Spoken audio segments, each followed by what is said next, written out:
ಧಾರವಾಡ ಹೈಕೋರ್ಟ್ಗೆ ಮತ್ತೆ ಬಾಂಬ್ ಬೆದರಿಕೆ ಸಂದೇಶ ಬಂದಿದೆ. ಈ ಬೆದರಿಕೆಯ ಪರಿಣಾಮವಾಗಿ ಕೋರ್ಟ್ನಲ್ಲಿ ಆತಂಕದ ಪರಿಸ್ಥಿತಿ ಉಂಟಾಗಿದೆ. ಇಮೇಲ್ ಮೂಲಕ ಬೆದರಿಕೆಯ ಸಂದೇಶ ಕಳುಹಿಸಲಾಗಿದೆ. ಮಾಹಿತಿ ತಿಳಿಯುತ್ತಿದ್ದಂತೆ ಕೋರ್ಟ್ನಲ್ಲಿ ಇದ್ದ ಎಲ್ಲಾ ಜಡ್ಜ್, ವಕೀಲರು, ಕಕ್ಷಿದಾರರು ತಕ್ಷಣವೇ ಹೊರಬಂದಿದ್ದಾರೆ. ಸ್ಥಳಕ್ಕೆ ತಕ್ಷಣವೇ ಗರಗ್ ಠಾಣೆಯ ಪೊಲೀಸರು ಭೇಟಿ ನೀಡಿ ಪರಿಶೀಲನೆ ನಡೆಸಿದ್ದಾರೆ. 1 ತಿಂಗಳ ಹಿಂದೆಯೂ ಇದೇ ರೀತಿ ಬೆದರಿಕೆ ಸಂದೇಶ ಕೋರ್ಟ್ಗೆ ಬಂದಿತ್ತು. ಹೀಗಾಗಿ ನ್ಯಾಯಾಲಯ ಹಾಗೂ ಸುತ್ತಮುತ್ತಲ ಪ್ರದೇಶಗಳಲ್ಲಿ ಹೈ ಅಲರ್ಟ್ ಘೋಷಿಸಲಾಗಿದೆ. ಧಾರವಾಡ ಹೈಕೋರ್ಟ್ ಪೀಠಕ್ಕೆ ಇಂದು ಮಧ್ಯಾಹ್ನ 1:30ಕ್ಕೆ ಬಾಂಬ್ ಸ್ಫೋಟಿಸುವುದಾಗಿ ಅಪರಿಚಿತರಿಂದ ಇಮೇಲ್ ಬಂದಿದ್ದು, ಇಡೀ ನ್ಯಾಯಾಲಯದ ಆವರಣದಲ್ಲಿ ಆತಂಕದ ವಾತಾವರಣ ನಿರ್ಮಾಣವಾಗಿದೆ. ಇಮೇಲ್ ಮೂಲಕ ಬಂದ ಬಾಂಬ್ ಬೆದರಿಕೆಯನ್ನ ಗಂಭೀರವಾಗಿ ಪರಿಗಣಿಸಲಾಗಿದೆ. ಇನ್ನು ಶ್ವಾನದಳ ಹಾಗೂ ಬಾಂಬ್ ಪತ್ತೆ ಮತ್ತು ನಿಷ್ಕ್ರಿಯ ದಳ ತಜ್ಞರು ಇಡೀ ನ್ಯಾಯಾಲಯದ ಸಂಕೀರ್ಣವನ್ನ ಕೂಲಂಕುಷವಾಗಿ ತಪಾಸಣೆ ನಡೆಸುತ್ತಿದ್ದಾರೆ. ಕಟ್ಟಡದ ಸುತ್ತಮುತ್ತ ಬಿಗಿ ಪೊಲೀಸ್ ಬಂದೋಬಸ್ತ್ ಏರ್ಪಡಿಸಲಾಗಿದ್ದು, ಸಾರ್ವಜನಿಕರ ಪ್ರವೇಶವನ್ನ ತಾತ್ಕಾಲಿಕವಾಗಿ ನಿರ್ಬಂಧಿಸಲಾಗಿದೆ.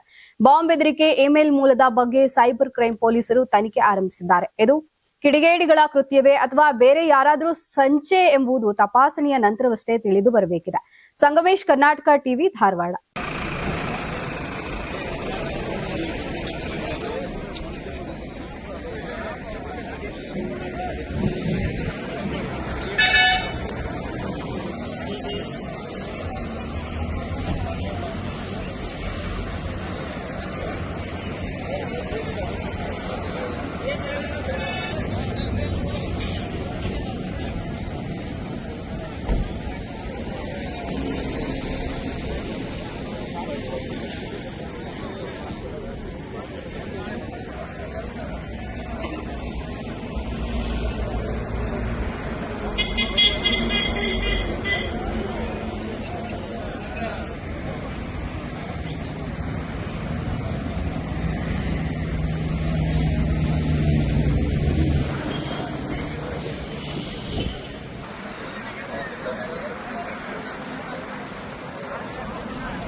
ಯಾರಾಗ್ತಾರೆ ಎಂಎಲ್ಎ ಅಭ್ಯರ್ಥಿ 2028 ಶೀಘ್ರದಲ್ಲೇ.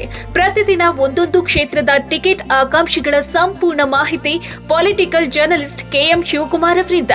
ಕರ್ನಾಟಕದ ನಂಬರ್ 1 ಡಿಜಿಟಲ್ ಮೀಡಿಯಾ ನಿಮ್ಮ ನೆಚ್ಚಿನ ಕರ್ನಾಟಕ ಟಿವಿಯಲ್ಲಿ ಮಾತ್ರ. ನೀವು ಸಣ್ಣ ಆಗ್ಬೇಕಲ್ವಾ? ಅದು ಒಂದು ಉತ್ತಮ ಆಹಾರದಿಂದ ಸಣ್ಣ ಆಗ್ಬೇಕಲ್ವಾ? ಪ್ರತಿದಿನ ನಮ್ಮ ಜೀನಿ ಸ್ಲಿಮ್ ನ ಯೂಸ್ ಮಾಡಿ ಯಾವುದೇ ಸೈಡ್ ಎಫೆಕ್ಟ್ ಇಲ್ದಂಗೆ ನೀವು ಸಣ್ಣ ಆಗ್ತೀರಾ.